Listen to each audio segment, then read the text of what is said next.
আমাদের অনেক স্টুডেন্টরা জানে না যে ডিনস অ্যাওয়ার্ড পেতে গেলে আসলে one of criteria, it's not one and only criteria যে আমার 75% উপরে হচ্ছে ক্লাসের অ্যাটেন্ডেন্স থাকতে হবে। 6 বছর ধরে আমাকে রেগুলার বেসিসে এই ক্লাসের যে পার্সেন্টেজটা এটা হচ্ছে মেনটেন করতে হবে। আলহামদুলিল্লাহ আমার 93% অ্যাটেন্ডেন্স আসে ডিনস অ্যাওয়ার্ডের ক্ষেত্রে। একটা জিনিস স্টুডেন্টদেরকে বলবো, আমি কখনোই পরীক্ষার আগের রাত্রে পড়া মানুষ না। তোমার যেটা মন চাবে তুমি সেটাই করবা, তাহলে তুমি সেটাতে সাকসেসফুল হবা। বাট ফ্যামিলির support is a huge support. আপু ডিউতে গ্রাজুয়েশন চলাকালীন হচ্ছে আপনি 10 মিনিট স্কুলে হচ্ছে চাকরি করতেন। 10 মিনিট স্কুল চাকরির সাথে হচ্ছে আপনি আবার ডিনস অ্যাওয়ার্ডটাও পেলেন। কেমন করে মেনটেন করছেন আপনি এই জিনিসটা? আচ্ছা, অ্যাজ আই সেড যে আমি স্কুল কলেজে অতটা বেশি স্কুল কলেজ না যাওয়া স্টুডেন্ট ছিলাম।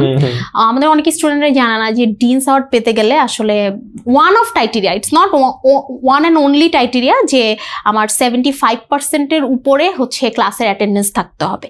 আরও অনেক ক্রাইটেরিয়া আছে ডিনস অ্যাওয়ার্ড পাওয়ার, এটা একটা ক্রাইটেরিয়া। আমার কাছে এই ক্রাইটেরিয়াটাই সবচেয়ে কঠিন ক্রাইটেরিয়া ছিল, কারণ সকালে উঠে ঘুম থেকে ক্লাসে যাওয়া, রেগুলার ক্লাস করা, এটা আমার জন্য ডিফিকাল্ট ছিল। বাট আমি প্রথম দিন থেকে ড্রিম করছিলাম যে না, আমাকে ডিনস অ্যাওয়ার্ডটা পাইতেই হবে। মানে আমার খুব ফ্যাসিনেটিং লাগতো ব্যাপারটা যে আমি ডিনস অ্যাওয়ার্ড পাবো, এরকম খুবই। ইভেন ঢাকা ভার্সিটির সবচেয়ে সম্মানসূচক অ্যাওয়ার্ড হচ্ছে ডিনস অ্যাওয়ার্ড আর কি।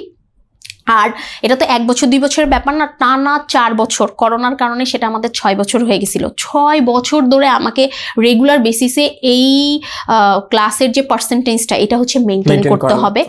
আলহামদুলিল্লাহ আমার 93% অ্যাটেন্ডেন্স আসে ডিনস অ্যাওয়ার্ডের ক্ষেত্রে। আর অন্যান্য ক্রাইটেরিয়া বললাম, সেগুলোও এতটা ইজি ক্রাইটেরিয়া আসলে না।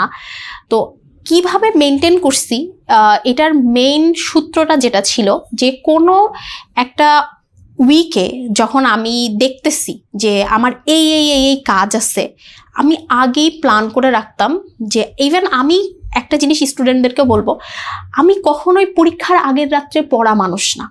আমার আব্বু আম্মা আমাকে বলছে পরীক্ষার আগের রাতে 10টার পরে কোনো বই খোলা যাবে না কখনো, মানে এটা নেভার, মানে নেভার। সো ইভেন আমি দেখছি অনেকে কি করে, পরীক্ষা দিতে যাওয়ার আগে বই দেখে যাচ্ছে, এই করে যাচ্ছে। আমি এটা স্কুলে করি নাই, আমি এটা কলেজে করি নাই, ইউনিভার্সিটিতে তো আসলেই সবাই পরীক্ষার আগের রাত্রে পড়ে, রাইট? আমি এটা ইউনিভার্সিটিতেও করি নাই। আমি পরীক্ষা দিতে যাওয়ার আগে কখনো বই খুলবো না, এটা আমার একদম মানে সারা জীবনের একটা নীতি। সো আমি একদম শুরু থেকেই সবসময় punctuality, regularity and routine maintain করতাম। বাই দ্য ওয়ে আমি রুটিন করাতে খুব পারদর্শী, এক্সিকিউশনে হয়তো আমি উইক, বাট রুটিনে খুব পারদর্শী।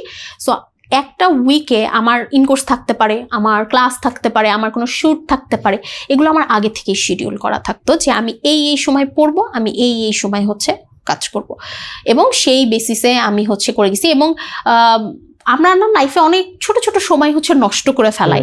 আমি বলবো যদি এটা করা ঠিক না, বাট হচ্ছে আমি যখন আমার হল থেকে বাইকে করে আমি যাইতাম 10 মিনিট স্কুলে হচ্ছে ক্লাস নিতে বলি, করতে বলি, আমার হাতে তখনও একটা শিট থাকতো যেটা হয়তো আমি পড়তে যাচ্ছি।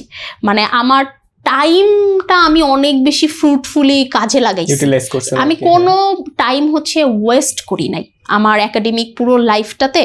ইভেন এটা অনেকে জানে না, শুধু তো তুমি বললা যে ডিনস অ্যাওয়ার্ড বলো বা ক্লাস বলো বা হচ্ছে 10 MS এর জব বলো, আমি কিন্তু হলে থেকে বড় হয়েছি। সো হলের লাইফ কিরকম সেটা আমরা যারা হলে থাকছি তারা জানি। এখানে বাজার তোমাকে করতে হবে, রান্না তোমাকে করতে হবে। হলের ক্যান্টিন আছে, বাট আমরা সবাই জানি যে ঢাকা ভার্সিটির ক্যান্টিনে আমরা অতটা কমফোর্টেবল না ফুড খাইতে আর কি। সো বাজার তোমাকে করতে হবে, রান্না তোমাকে করতে হবে, ওই কাপড়ও তোমাকে ধুইতে হবে, সব কিছু তোমাকে করতে হবে। সো এগুলোও করছি।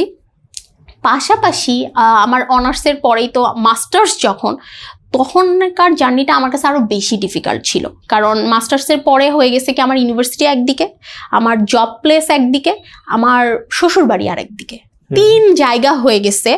পাশাপাশি আমি নতুন বিয়ে করছি, আমার ফ্যামিলিরও তো একটা এক্সপেকটেশন থাকে আমার কাছ থেকে যে বউ এটা করবে ওটা করবে।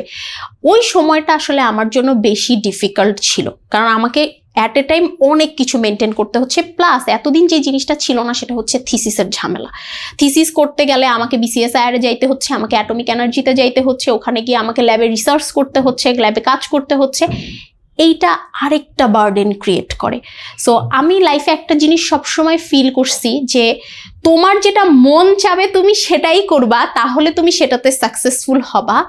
বাট ফ্যামিলির support is a huge support, মানে ফ্যামিলির সাপোর্ট যার কাছে থাকে সে না অর্ধেক লড়াই ওইখানটাতেই জিতে যায়, যে আমার ফ্যামিলি হচ্ছে আমাকে সাপোর্ট করছে। সো এই দিক থেকে আসলে আই এম সো লাকি, আমার ফ্যামিলি আসলে পড়াশোনাকে অলওয়েজ সাপোর্ট করে, সো পড়াশোনাকে সাপোর্ট করছে এই তো।